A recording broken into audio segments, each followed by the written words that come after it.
There's a popular parlance in Nigeria known as see finish. We all like to think we behave well in marriage, but the familiarity we feel with each other has led to laziness where manners and civility towards each other are concerned.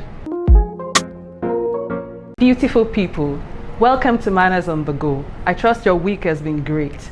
It's really nice of you to drop by this channel today. Thank you for faithfully following our weekly broadcasts and for spreading the news. And if it's your first time today, you're especially welcome. Today's episode is brought to you by the Building Practice Limited, a leading architecture and construction firm based in Lagos, Nigeria. Thank you so much for sponsoring this episode. There's a popular parlance in Nigeria known as see finish.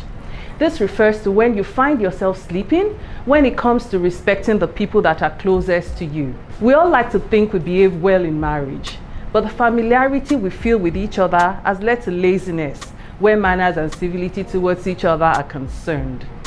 In this two-part episode, I'd like to remind us about a few things we may have taken for granted in our matrimonial relationship. Here are a few important tips on how you can become a better mannered partner.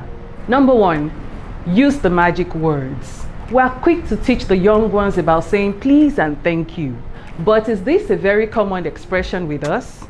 Saying please and thank you shows respect and appreciation for the big things and even the littlest favor that your partner may have done to you. Those two words, simple as they appear, are very important elements in a marriage relationship.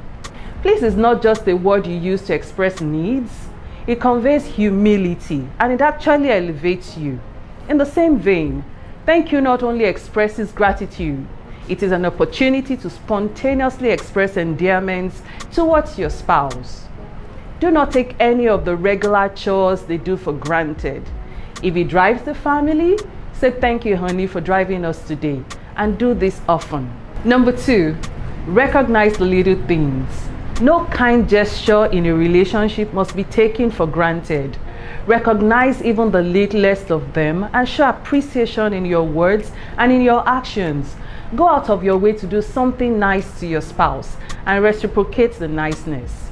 Buying some fruits on your way from work can be as thoughtful as a weekend getaway in a 5-star hotel. And this is not me downplaying going big with your gifts. If you can afford a weekend getaway at the Maldives, please do it by all means. But giving that excuse about your nature and upbringing being in the way of being nice or appreciating niceness is something you shouldn't do. Number 3, show the same courtesies to your spouse that you would do others. Extend the same courtesy you would give to your pastor or imam or priests to your spouse. They're the most important person in your life. You should accord them the utmost esteem. If you've started raising children, it is important to model to them how a couple creates a healthy marriage. The golden and the platinum rules apply here. Number 4, pick up after yourself.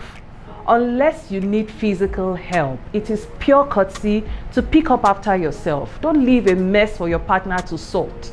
When you return from work, put your shoes in the right place. When you've had dinner, it is all right to take your plates to the kitchen. Trust me, it isn't a demeaning action at all. Number 5, practice good hygiene. Indeed, good hygiene is good manners. Take your time to smell nice and clean around your spouse. Ladies, take care of your hair, please. You don't want your partner holding their breath when you sleep next to them in bed. Brush your teeth and take a bath at least twice in a day. Also, get dressed. Gentlemen, please try not to move around the house bare-chested and in your boxers. Ladies, a piece of cloth tied around your chest wouldn't cut it, especially when you have others living with you, and that includes your kids. Take a few minutes every day to get dressed. You don't have to wear something straight out of a fashion magazine, but put yourself together daily for your partner. Being dressed and presentable will change your behavior for the better. Number 6, do not make commitments on your spouse's behalf without first checking with them. It is good manners to check with your spouse first before committing to any request from someone else. For example, don't ask or accede to your family or friends visiting without checking with your partner first. If an invitation has been extended to you, it's okay also to check with your spouse. A simple statement like, "I'd like to be at the event, but let me check with Kunle first and be sure we don't have any other commitments," will suffice. Honestly, this doesn't mean that you're seeking permission or you're controlling the other. It simply means you're being considerate of the fact you are now a part of a team.